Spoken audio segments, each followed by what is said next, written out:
Hey guys, today I'm going to be installing HIDs on my 2014 GMC Sierra. This will work for 2014 and 2015 GMCs because for 2016 they changed the headlight design. Those are now all LED and either HID from the factory. This truck comes with HIR bulbs from the factory, which is a halogen reflective bulb, and most people say that they're not very effective. We're going to be doing an upgrade with HIDs. I'm going to be using Retrofit Source Sierra Spec kit. Go ahead and click the link in the description box below for a quick overview of that harness and all those, the ballast and the light bulbs and everything like that. I did a quick video on those. Right now we're going to dig into the installation. First thing you want to do is go ahead and disconnect your negative battery cable because we're going to be working with electronic and you really don't want to mess anything up. So disconnect your negative battery cable first. That'll be the first step. Next, what we're going to do is we're going to have to remove the intake tube and the intake box to get access to this passenger side light bulb on the back side. So this is pretty easy. I have other videos showing you how to replace this and take it out, so I'm not going to go into depth here with that, but go ahead and remove your air box. You're going to have to unhook this sensor, which is also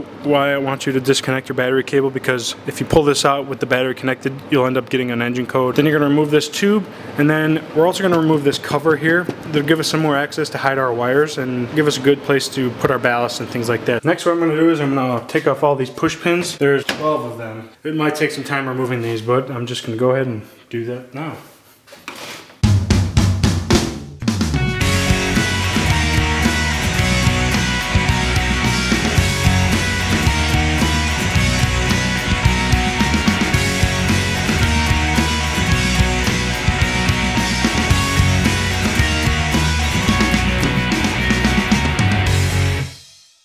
So now that I got all those pieces out, this guy just simply, so once you remove that cover, you get this whole area open, which is a nice open area where you can run your wires and things like that. So I'm going to do that now. Probably utilize some of these channels, keep the wires tucked away and clean. So one of the first things you want to do is just lay out all your wires, and you're going to hook everything up before you start drilling any holes or mounting anything.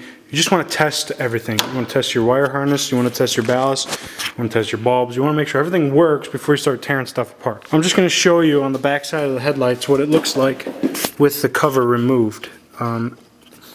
It's just the dust shield. So now you can see right into the back side of the headlight, and that's the bulb right there. I've got my relay harness connection here. I got to pull my ballast and things like that over, but I'm just going to start hooking things up. What I'm going to do is I'm going to put the bulbs in first on both sides and hook up the wires associated with those, and then I'm going to bring out the ballast and hook everything up and test it. There you can see I've got the HID bulb in the socket, and you got to make sure that every lip on the bulb gets seated properly, and you can see I've got them all seated nicely. Otherwise, you're going to have an issue with the beam pattern being skewed off to one side or the other.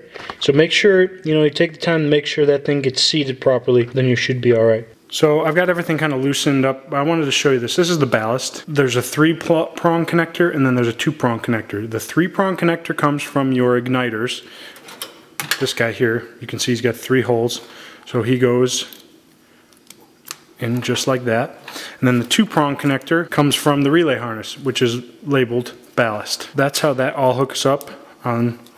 That's on the driver's side. It's similar on the passenger side. I'm going to show you what that hookup looks like right now on the relay harness. On this side, the passenger side, there's a little bit more going on. So in there you can see with the braided wire, I have the bulb hooked up, and then I also have this hooked up. This is your OEM input source, which is what was this wire here is what the bulb, the OEM bulb was connected to, that plugged in right where that HID bulb is. So now you're just plugging that into the little transfer harness that goes through the grommet, which we'll eventually deal with, I'll show you, and that goes to the capacitor link, which then goes to the OEM input, if you can read that, it's upside down, but on the relay harness. Next, you have to find a spot to ground the capacitor link. Most people use this guy right here. Make sure you sand away any paint, or so you have a good metal-to-metal contact. So I'm going to do that next and hook it up, and then I'll be able to do a test fire. I haven't hooked anything up on the battery yet just because I'm not ready at that point yet, but once I do the test fire, we'll know if everything works, and then I can start cleaning up the wires and show you what my thoughts are for keeping the wire loom clean and whatnot. Let there be light!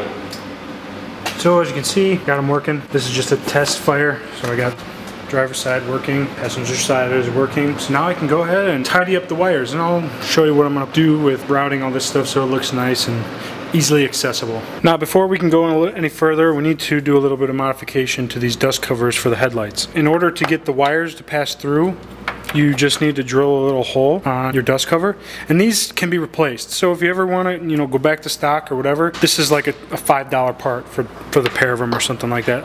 So it's not really a deal breaker. And the harness comes with a nice rubber grommet that will be able to seal that hole you make. So you drill a 7/8 inch hole in the dust cover. This will fit in there nice and easy, and then your wires will pass through without a problem. You can see these both have a pass through. You really only need one pass-through harness. So the driver side piece, you can actually cut this harness off, and I'm going to actually fill the holes with clear silicone on the back side, because just so there's no holes in the grommet. You can actually go ahead and cut those off and pull that harness out. So I'm going to do that now. Just like that. Now this is just for the headlight, but you need this one to get your signal source, so make sure you leave one with it on. To drill these holes, I'm just going to use this hole that's meant for like an Allen wrench as a guide, and then I'm just going to slowly, and here's one finished product. You can see the grommet is on the inside and then it overlaps on the outside. I am going to use some clear silicone and go around the outer edge of this, and probably the inner edge of it, just to give it another layer of protection. And like I said, I'm going to fill these holes as well. Here's my second attempt. Pro tip, it's easier to drill this way than this way. I actually put this in a vise. You don't need to crank down the vise on it, just enough to hold it in place, just very lightly, digging it out slowly, slowly, slowly. This is the silicone I'm using, just clear silicone. Good for rubber, plastic, and whatever. And I'm just going to go around the outside and the inside and then fill those two holes. Let it sit for a while for it to set up. Alright, I got the passenger side one. This piece is a bitch to get through that hole. You need to kind of ream it out a little bit. I just was using a box knife to clean it up. There's no way in hell this side will go through going the other way. You just got to kind of play with it, and I kind of messed up the edge on this, but it'll be alright. I'm going to tape it up anyways after the fact. But then you got to just work your way backwards to get the bigger part through, so that this is sitting on. And it's not too hard. This piece right here is fairly flexible. I mean, it's easy to move around. So once you get it through, it's easy to just flip it so you can get it on both sides of the dust cover. So now the length of the wire on this side, you probably want to make as short as you can, so you can move these wires back, just pull gently and they'll slide, because you don't really need a lot of slack, because those connections are going to be basically right on the other side of the dust cover. So you can pull these back and you can play with it as you need when you actually get it. So this is the bulb hookup, and this is your OEM input source.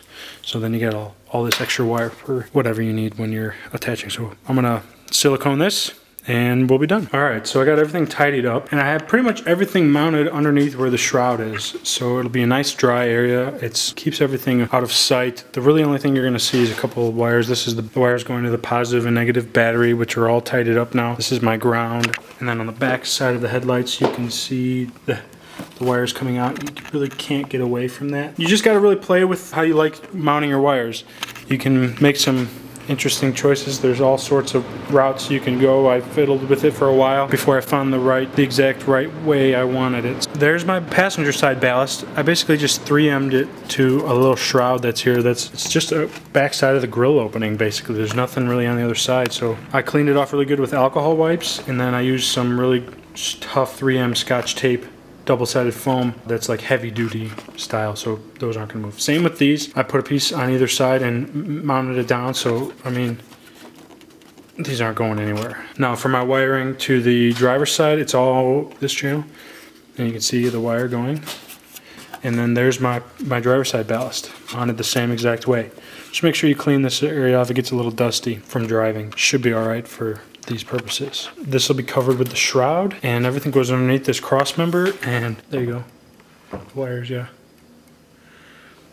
And that's pretty much it. I test fired it again just to make sure everything works, and it does. So the really only next step is to throw this cover back on, and then I would advise you to just re-aim your headlights after this is all done. I have a video on that. I'll put a link in the description as well. But that's pretty much it. The shroud will pop in with those little clips pretty easily, and then should be good to go. It's not really a tough thing. Hopefully this helped you. If you have any questions, feel free to post in the comments below. And if you like this video, please give it a thumbs up and subscribe. I appreciate all the viewers I'm getting and the subscribers I'm getting. I'm trying to make more and more videos that'll help people, so I really do appreciate it. Thanks a lot, guys. Bye.